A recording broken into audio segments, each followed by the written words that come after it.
Hello, welcome to this session of the Black Family Home Educator and Scholars second annual teach-in. My name is Dr. Cheryl Fieldsmith, and we are so glad you are here with us. This session is going to help you understand how to work with your unmotivated homeschooler. They're not always coming to you and, ready to go and wanting to learn. And so we're here with NaConda Frank, who is going to tell us how she's been able to overcome working with her unmotivated home educator. Thank you, NaConda. Oh, and you can Thank you. type questions in the chat, please, whenever you're ready. Absolutely. Thank you so much for that introduction. And again, welcome everyone to this session, Homeschooling the Unmotivated Learners. What I want to do in this session is give you 5 tips to enlighten you, engage you, and kind of give you some forward thinking with your learner. Before I begin, I do want to apologize ahead of time. I am in a hotel lobby. I am visiting a doula client this weekend, and I arrived a little bit early, and I'm in the hotel. So if you hear a few noises, I tried to go in the business center, but there was like this huge fan air conditioner in there, and it was too loud. So I do apologize for the background noise. It's not my ideal way to present, but it's neither here nor there. I'm glad to be here with you guys, and I hope that you all learn something from what I am presenting to you. And thank you, guys. Thank you so much. If you do have any questions or comments, please feel free to put them in the chat, and I will try my best to answer them or address them as I present. So again, my name is NaConda Frank. I am the creative owner of NaConda and Frank Consulting. I am a home education consultant and coach and a mental health advocate. I am married. I'm a mother of 5, and I reside in Texas, in Southeast Texas, right on the coast. I've been homeschooling off and on for about a decade. Currently, our 2 oldest, we have 3 girls and 2 boys. Our 2 oldest are in high school, the high school level of learning, and our middle daughter our youngest daughter is middle school level, and then our 2 youngest, our sons are elementary level, about 4th grade and kindergarten. And so there's some noise. Sorry, y'all.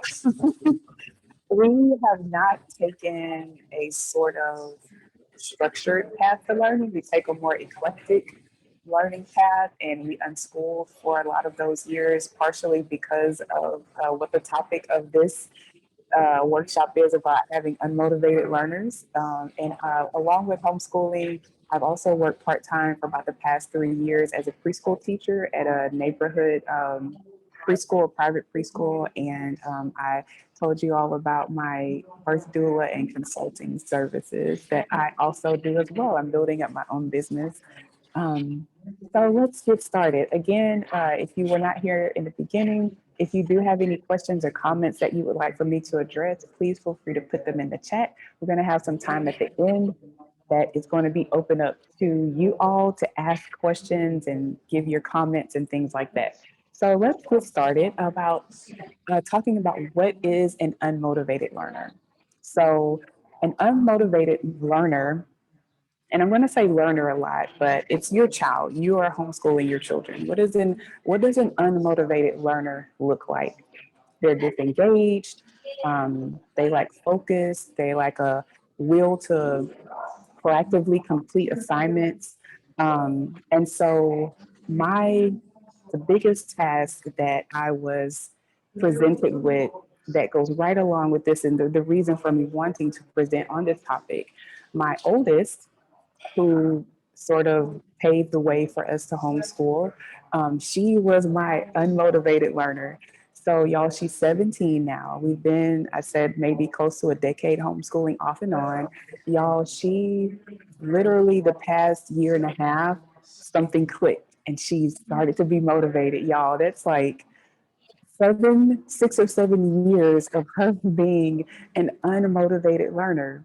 She was totally disengaged. We would have work, assignments, tasks for her to do, projects, she would just kind of sit there and be just in a daze. I would try to switch things up, give her her own space, and I did not understand why she didn't focus. She would rather doodle than complete an assignment. And so it was very frustrating and intimidating for me.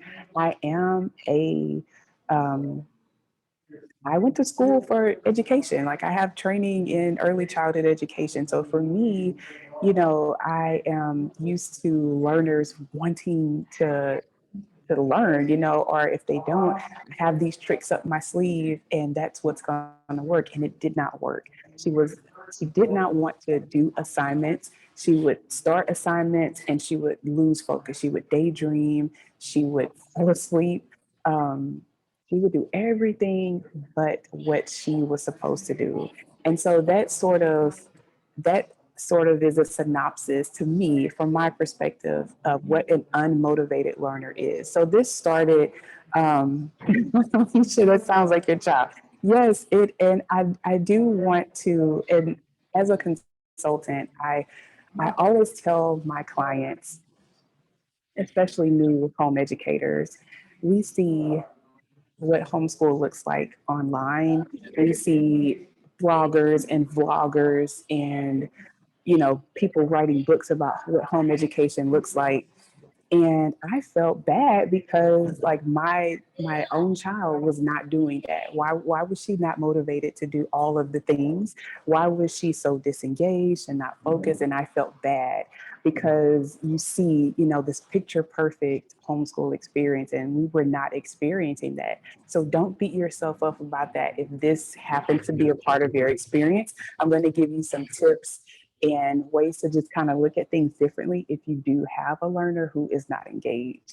So, the first thing I want to mention to you is to think why your learner may not be motivated.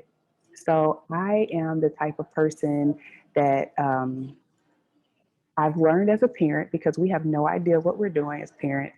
Along the way, I've learned that every child needs to be parented differently and every child needs to be taught differently. So, with that perspective, I looked at my child at that age, and I'm still using my oldest daughter because she's the most, she's on the higher end of unmotivatedness with my 5 children. So I took a look at that. Why was she not motivated? So the first thing I thought about was hormones, puberty. All of our children experience it at various ages and various stages of our lives. So once I addressed that, we had talks about why it's okay to feel a certain way, what to do if you're feeling a certain way. Let me know if you're feeling a certain way. And we addressed that. And so that opened up communication for her to come to me and say, I'm not having a good day today, mom. Can I go do work in my room? Or can I, maybe wait a couple of hours because of these hormonal things that were happening? And she knew that it was okay to feel like that. It was okay for her to have these feelings, knowing that she's going through puberty. She was going through puberty, and that's a part of it. But I didn't want to blame her and point a finger at her and say, well, you've got to deal with it and get over it. We have work to do.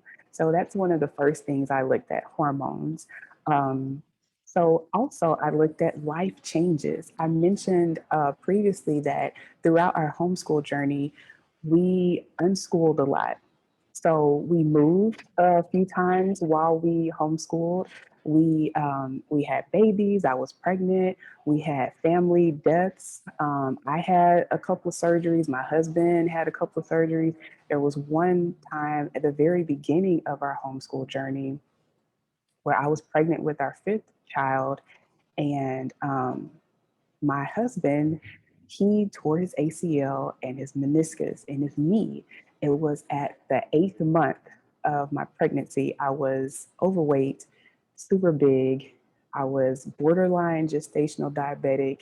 And so we were in the beginning stages of homeschooling. That happened with him. So I'm dealing with pregnancy and hormones with pregnancy and the 4 kids and a growing baby and trying to prepare for childbirth. and labor. And now I've got to take care of my husband who can't walk, can't work for a few months. It was crazy. So that what absolutely caused her not to be motivated during that time because she knew that I was preoccupied. And so she was like, I have to do my work because mom doesn't have time to check it.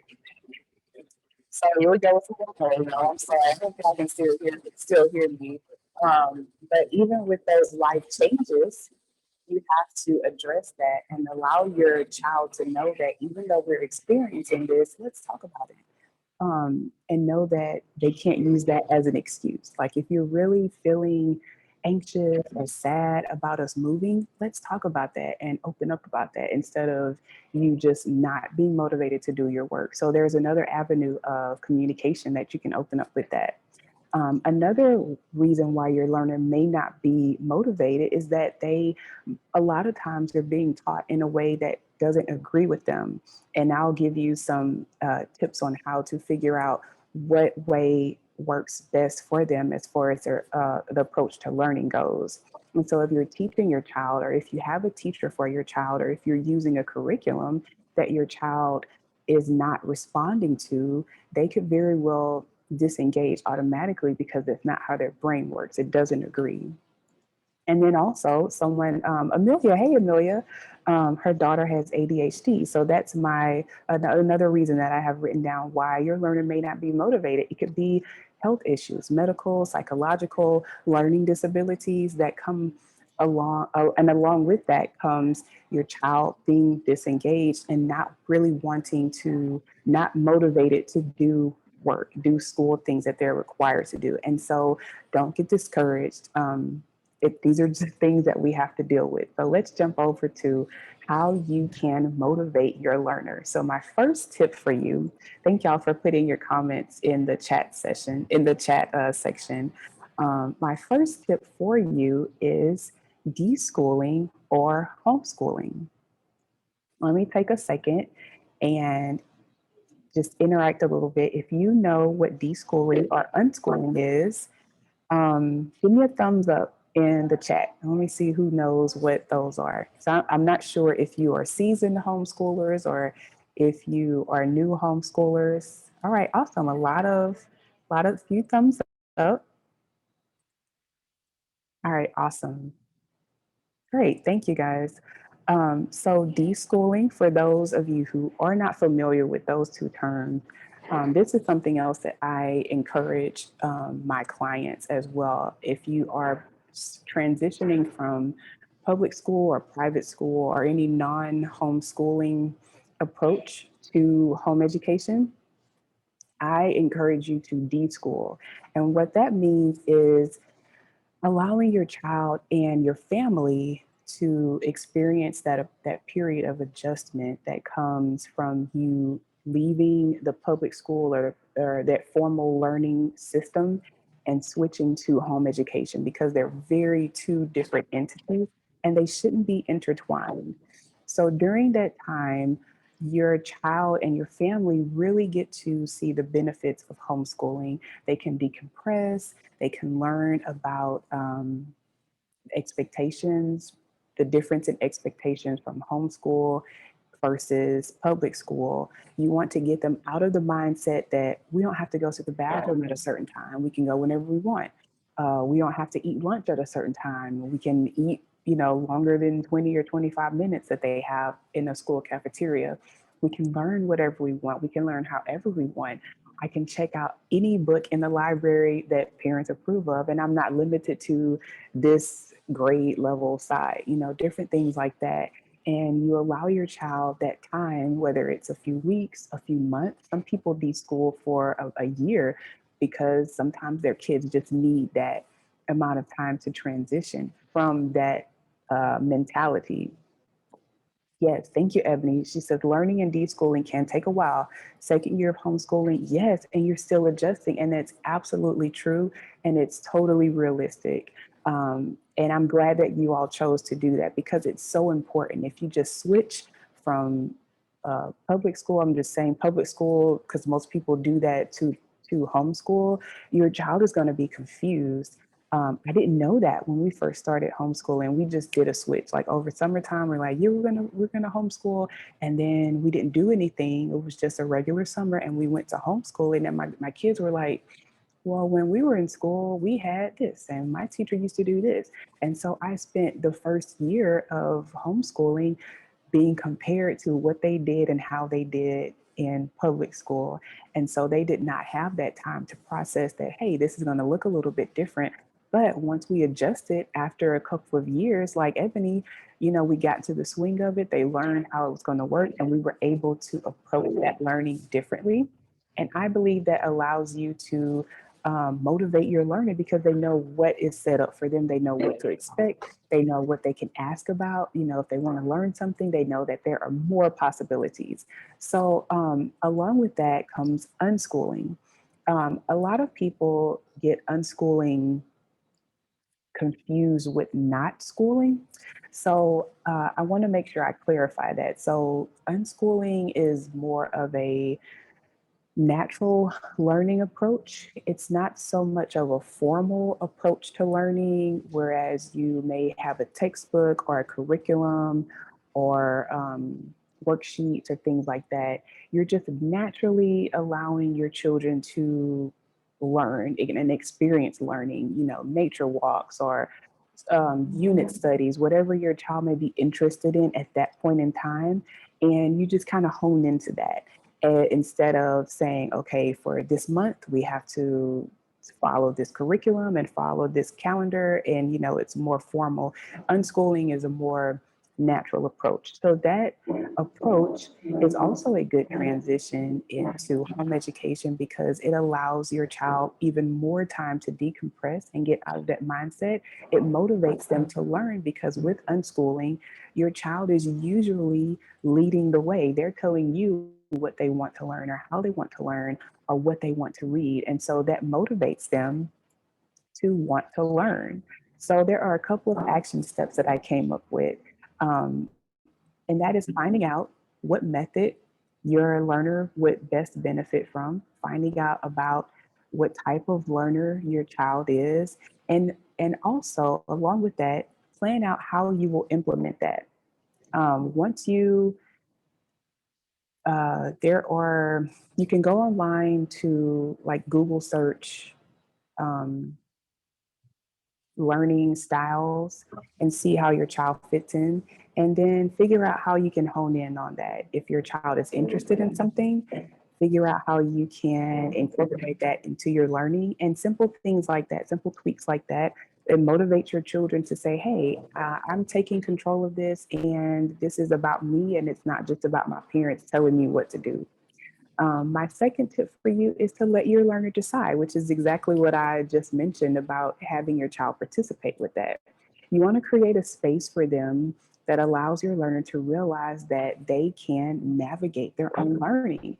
One of my biggest goals for home education is making my children be aware that they will be life learners. I love learning. I love researching. I love education and everything about it.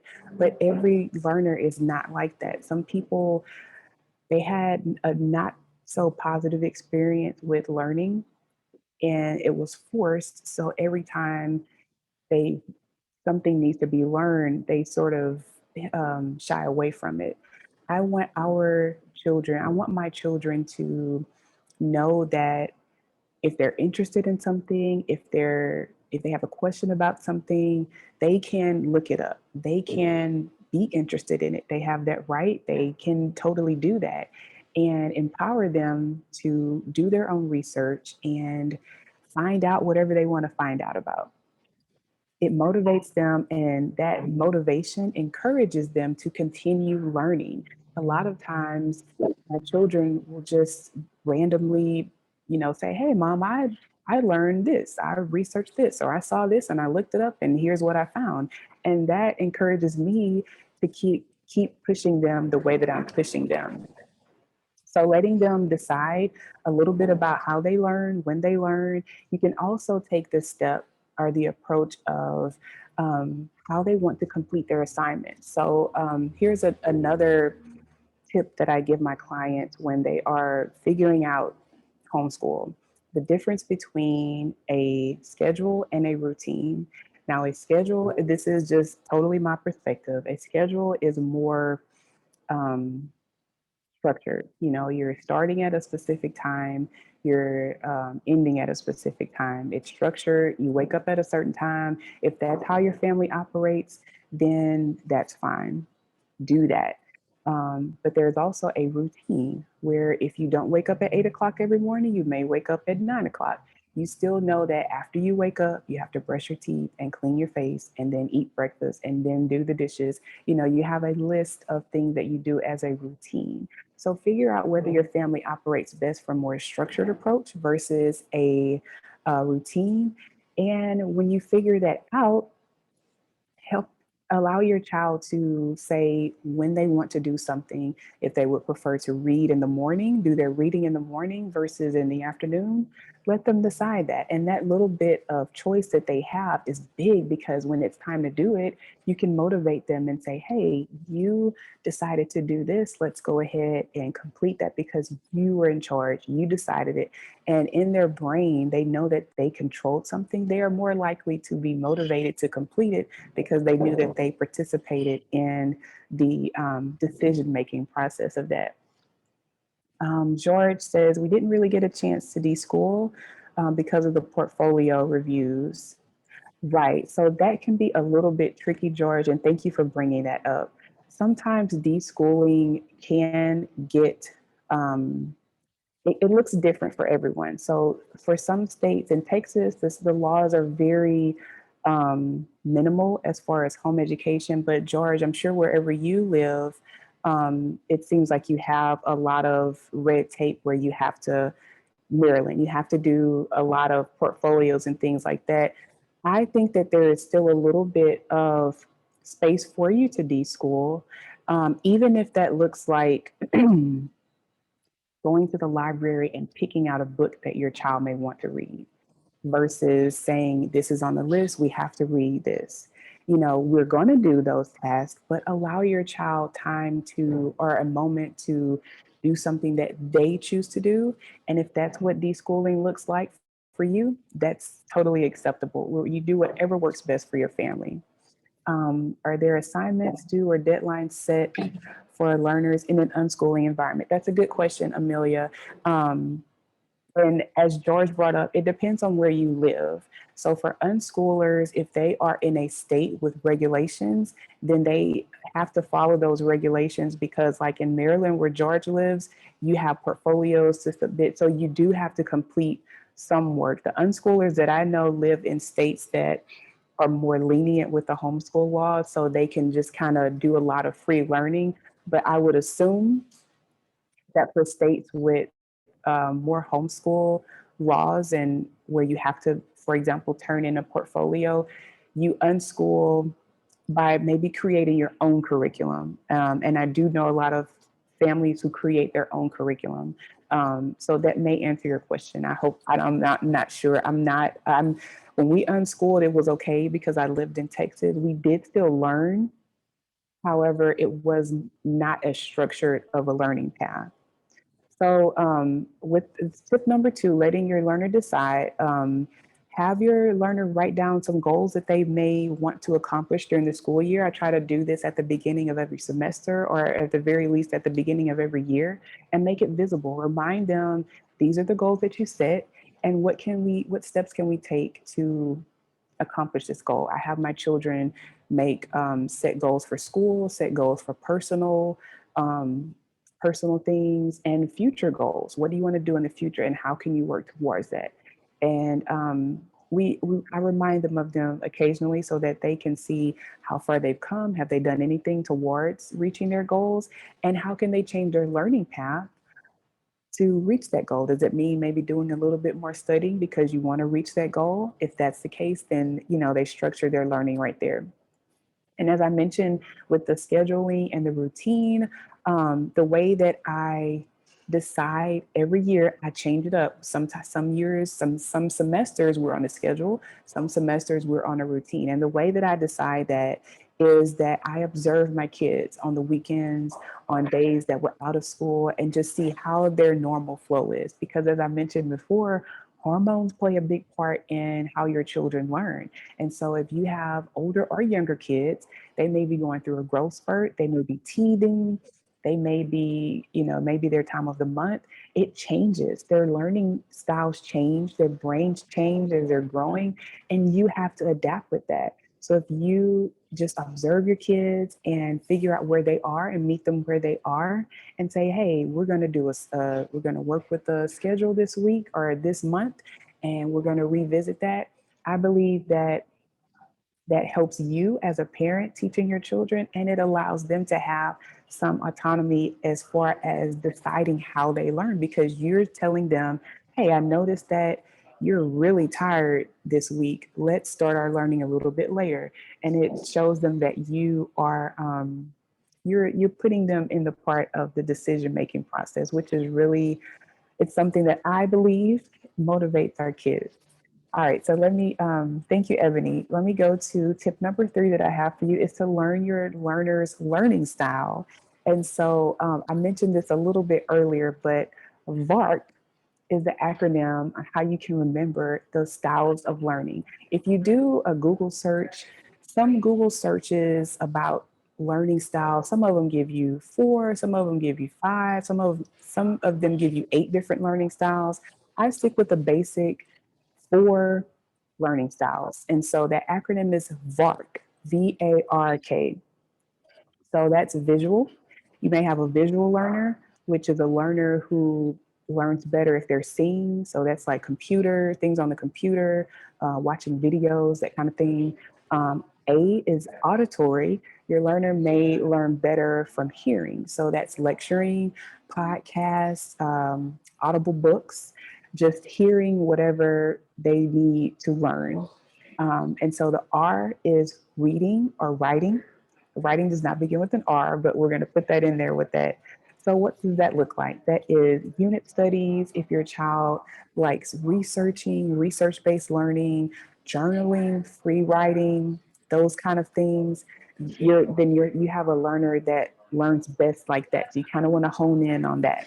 And then the K is for a kinesthetic learner who has they learn better with tactile things, hands-on, science experiments, crafting, nature walks, nature learning, Play-Doh, cooking, learning from recipes, even physical learning.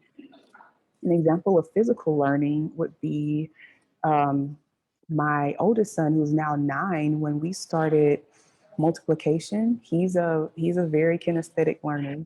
When we started multiplication and counting, like learning counting by 2s and counting by 5s, he wouldn't grasp it. And we're like, it's a pattern, it's a pattern. You try to get it because that's how we learned it. That's how we were taught memorization. It didn't work for him, but he loves basketball.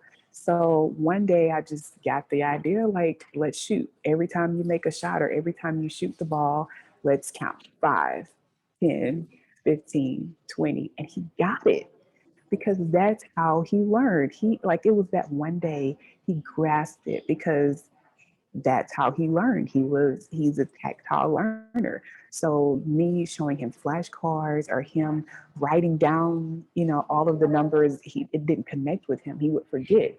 He would daydream. He would color on his paper. He wouldn't do the work. But when I realized that, hey, maybe we should take a different approach with that, and I met him how he learns, he grasped it just like that. And so he was able to motivate himself. He started learning other multiplication facts and other methods of counting. And he would just be out there shooting the basketball. And he would be counting as he was shooting the basketball. It didn't matter if he made the shot, but he was shooting and he was connecting that with learning his numbers. And he took that approach and he learned. So, one of my action steps for you for this tip, knowing your learner's learning style, is um, Google search. See if you can find a learning style assessment assessment, just a simple Google search for learning style assessment. There are local facilities that you may know of. I can't think of the name of the one that I want to say, but if you have facilities like tutoring services in your area, if you aren't comfortable taking the learning style assessment, they're easy. It's not like like an SAT exam. It's just questions, and they give you the synopsis at the end that tells you what type of learner you may have. Um, Educational centers like that, like tutoring services, they do learning style assessments. You have to pay for them, but I always offer and tell about Google search. So there are thousands of um, learning style assessments. Have your child take one or two or three and mesh the results that you get and see what kind of learner you have, and try your best to cater their learning towards their learning style. And you should see great results if you're not already um, teaching them based on their learning style. Maybe you might want to refresh the methods that you're using to teach them. So if you're already teaching them based on their learning style, maybe try a different approach. Maybe try sitting outside to learn versus being inside. Maybe try going to the library or having someone else teach them, even if you are able to do that. Sometimes other people teaching our children is what helps. So let's see. I had a classroom full of kinesthetic learners, and you couldn't get them to learn the usual way. Oh, yes, that's awesome.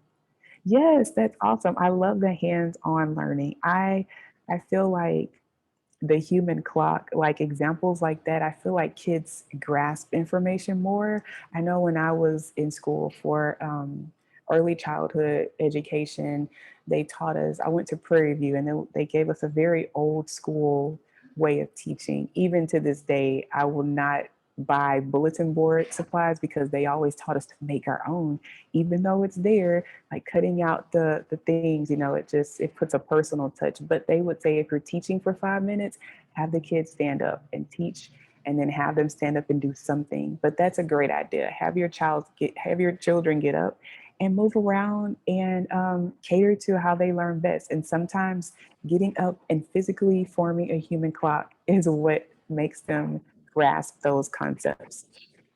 So let me move on to tip number 4, which is talking to your learner. Simply talking to your learner.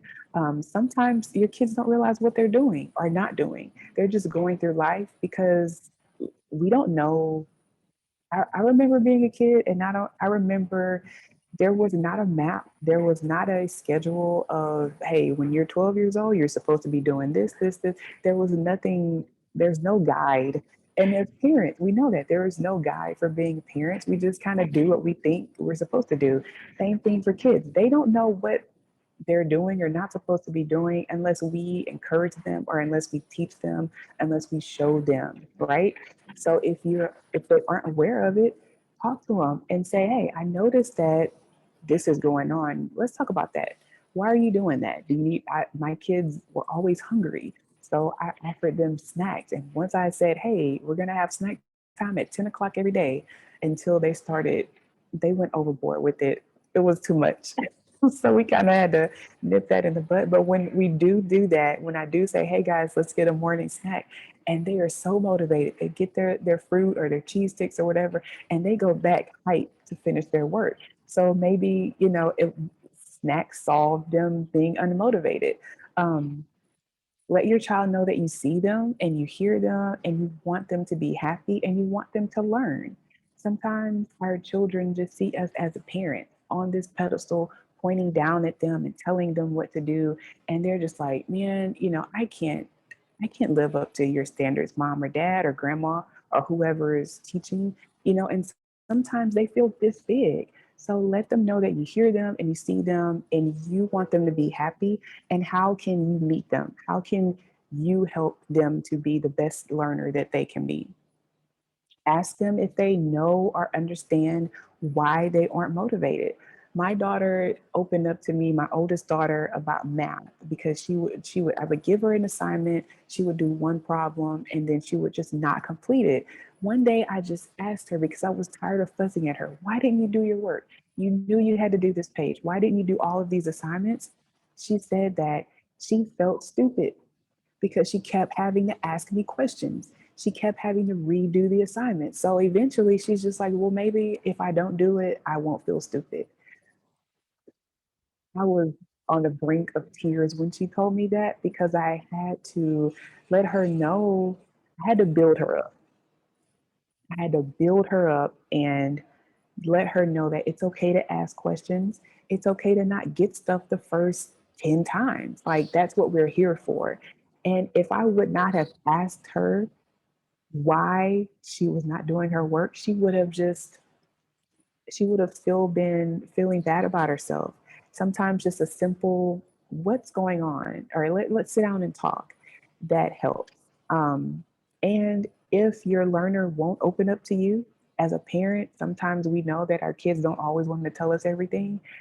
Have somebody else that you know and they know and trust to talk to them. And, maybe it's an aunt or a family member or a church member, a friend, taking them for some coffee or taking them to get something to eat or coming to play with them if they're younger, and say, hey, how's school going? You having trouble? What's going on? And they can give you some insight that you may not have. So one thing that I always try to remind myself is to talk to my children, not at them. A lot of times it's all in how we talk to our children, and sometimes they can feel belittled. And I know that as parents, we want our children to know that there are boundaries. And I absolutely have boundaries with my children. But at the same time, you want to leave that communication open to where if something's wrong, or like my daughter said, she felt stupid, I wanted her to know that I understand. And I wanted her to know that I hear her. And hey, come on, let's work on this. You're not alone. You're not stupid. But I did not want to belittle her by fussing at her or by making her do extra work, like giving her extra worksheets or making her do flashcards or, just building up more and more work to where she felt overwhelmed. So find a balance and talk to them, not at them. That makes a huge difference because they can be defensive when you're just trying to figure out what the problem is. And that makes them become more unmotivated. All right, my final tip for you all, and then we're going to open up the floor for some questions. This may sound crazy, but I thought it was when I wrote it down, but hear me out. My last tip for y'all is to just give up. Like, just completely give up with your unmotivated learner. This is something that I learned with my oldest daughter. I am a type, I'm not a type A person. I like organization. I like organized, I can do organized chaos, but I like some kind of order, some kind of plan written down, something to tell me what to expect, what to do. I want to know, I want a map. I want to know if I have to make a left turn. Tell me how many feet before I make that left turn. Like, that's the kind of learner that I am. And that's the kind of parent that I am. I want everything, mapped out. I want to have some kind of control over everything. If you get to a point where your learner, with my daughter, it was like 5 years of her not being motivated. And I had to come to the realization that I can't control her motivating her. She has to find her own way. Because if I'm continuing to put these borders around her and say, hey, this is what you need to be right inside here, right here, and do your work within these realms. And for her, she wants to operate outside of the realm. So I had to give up. I had to put my hands up and say, and realize that my daughter does not learn the way that I would want her to learn. She is one of those children that kind of have to experience things herself and motivate herself. I can build her up and build her up, and my husband can build her up and build her up. But if she doesn't feel it in her heart, she's just gonna, it takes her a little while. She's a creative, she's an artist. And so that kind of plays into the type of learner that she is as well. And so I had to know that and take that approach with her for a season, for a season. Um, I also, a part of that giving up is to know that with parenting and with homeschool, I like to tie both of them together because we are parents and homeschoolers. Know that you parent and you homeschool in seasons, just like with a garden. There's a time for you to plow the field or plow your garden, your dirt. There's a time for you to plant the seeds, water it, nurture it, help it grow, get those bugs out, weed it, and cultivate it. And then there's a season where you just watch it bloom and you're able to pick off the fruits of your labor.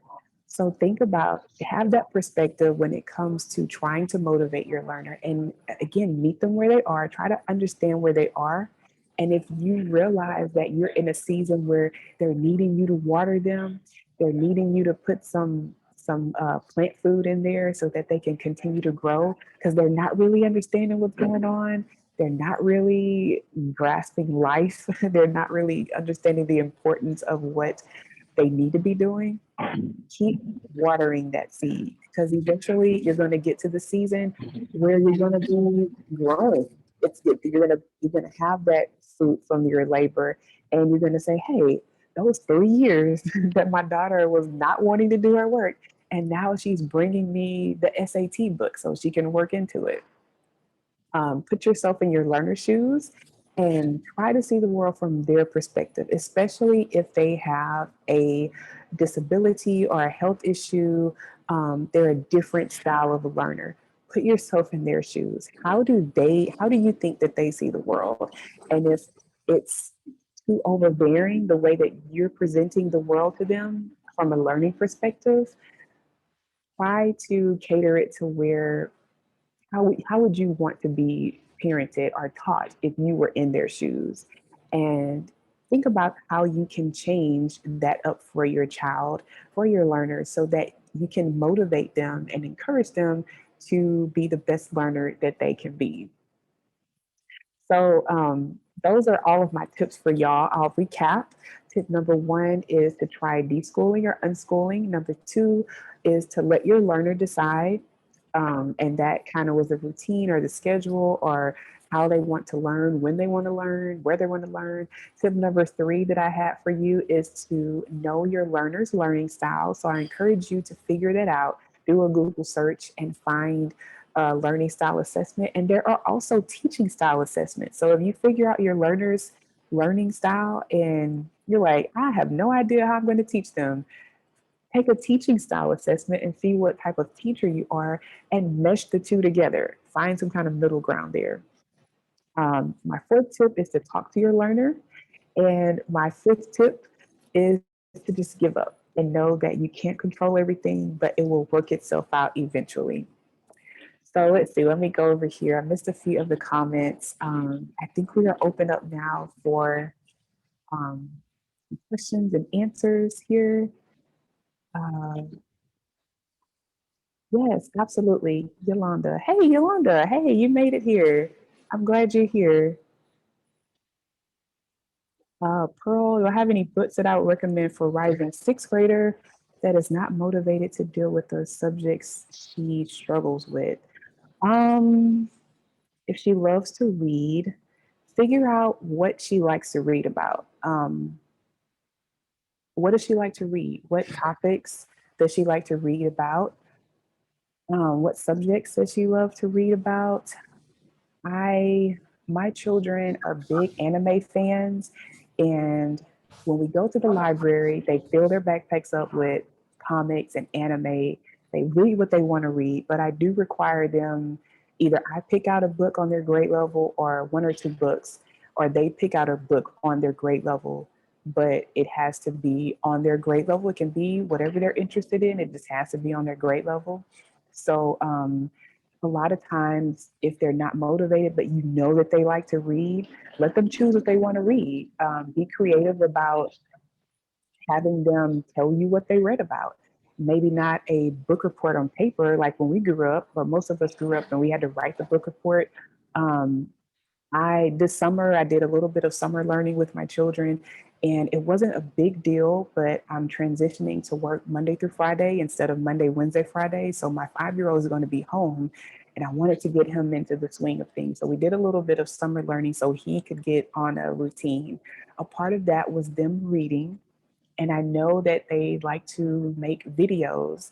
So I told my children that whatever you learn, whatever you read during the week, um, they were tasked with making a newscast. So they put together a newscast for like 3 weeks straight, and they had different segments. They talked about what they learned, they talked about books that they read. So you get creative with it. And that's another approach to maybe learners who may not want to write out a book report. Do they like to make YouTube videos? Do they like to draw? How can you figure out what they learn without making it so boring, but cater it to where you know that they're telling you what they're learning, but it may not be to where, oh man, I got to do a book report. Let me write this down. So I hope that helps. That would help motivate her if you allow her to read something that she's really interested in and get creative with how you figure out what she learned. Let her tell you what she learned, make a song, a video or whatever. Great question there. Uh, yes. Actually just implemented one of your tips with my 5-year-old, a visual learner. Oh, awesome. He likes airplanes.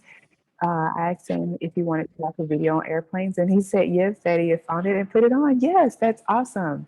That is absolutely awesome. So when we engage with our children and we do things like, what are you interested in? He's gonna, you can take that, you can run with that, George. So many ways you could, if you have an airplane museum or a museum with an airplane in it locally, take them to it. Show them some pictures. One of my preschool students last year, we did show and tell on Fridays, and he was an unmotivated learner. Like we couldn't get him to sit and trace. He wouldn't do any of the activities, but on show and tell day, he loved dinosaurs. So I told his mom, like, let him bring a dinosaur. And we gave him the time to talk about dinosaurs. Even though it had nothing to do with the topics. Like there was supposed to be a theme for the show and tell, like whatever we were talking about, but he brought dinosaurs. So he would bring the picture of a dinosaur or a dinosaur toy, and I would ask him, what color is a dinosaur? He knew the name of it. Well, what sound does T-Rex make? What's the beginning sound? He'd say, oh, that's letter T. So you engage with him and you're still teaching them while he's talking about his favorite thing. So yeah, George, that's so exciting. Thank you all for your comments. And if y'all have any more, I think we can open up to where you can talk and ask, right? Yes, yeah, we have about 3 minutes left. Thank you. So yeah, y'all, if y'all have any more questions or comments, I really appreciate you guys being here. Hello. Hi. Hi. I just wanted to say that real quickly, all the tips that you have given has just really been very inspiring. I have 8-year-old twins, and one of the reasons why Wow. uh, one of the reasons why I had pulled them out of school, besides of my mom had passed away, but my eldest daughter, she loves math, but hates reading because of her diagnosis of ADHD. She unfortunately got a label throughout preschool and then going into kindergarten. And we kind of didn't realize it up until one of her teachers who kind of specialized and knew and had experience with a lot of kids with ADHD was able to help us. Um, and so just to hear those suggestions, that really helps out a lot, because she hates math, and then the other or she loves math, and then the other twin hates math but loves to read. So the struggle is real. So I've been literally trying to have them divvy off of each other just so Oh, that they yeah, yeah. have, work on like some independence. But whoever the parent that chimed in as far as talking about making their own curriculum, Yeah, I had to do that because nothing interested her when she was in school. But they love Legos, they love Disney, they love Marvel. So I was literally searching my eyeballs out to try to find stuff that related to those topics. So um, hearing these tips, I'm definitely going to implement all of those because they're very hands-on. I think that's called kinesthetic Yes, yes. uh, learners, and that helps out a lot, and it definitely provides a lot of good encouragement. It lets me know that I'm Awesome. on the right path. Yes, absolutely. I love it. Thank you for sharing that, Ebony. Thank you. No problem. Thank you all. I think our time is up though, but you all know about the chat, the forum on the website. So y'all, if you have any more questions or comments or concerns that I can help you out with, I'll be more than happy to meet you there and help you out a little bit more as we come on the completion of the teaching this week. That's great, NaConda. Are you on the marketplace as well? Yes, I am in the on the marketplace as Okay. well. I do. I think I have my I do, I can't think straight. I have a homeschool strategy session that I do offer for free, about 20 or 30 minutes. And we just kind of go over some questions, conversation style, and see if, what kind of help you need consulting wise and what I can do to further assist you along your journey. That's great. George wants to know if you have a website or social media. Yes, George, thank you for asking. My website is nacondanfrank.com. You can also find me on Facebook. It is Hopeful Homeschooling with NaConda. On Instagram, it's Hopeful Homeschooling. My personal page is NaConda in Frank. I will, after this, I will go ahead and put all of my handles on in the chat or in my marketplace so you all can find me. Oh, that's a good idea. Okay, that's great. Because I forget them and underscores and stuff like that. I forget about all that. Right. I'll do that. That's true. It's a new world. I Yes, guess it's been around absolutely. for a while. I need to catch up myself. Oh my goodness. Well, thank you so much again for participating and joining us for this chat. For this session. There's another session about to start, and you will be introduced to the first book to come out of our series. Two authors from that book will be talking with me in a few minutes. Hope to see you there. Thank y'all so Thank you. much. Thank you, Y'all take NaConda. This care. was so wonderful. Thank you. Thank you. All right. Bye Bye-bye. bye.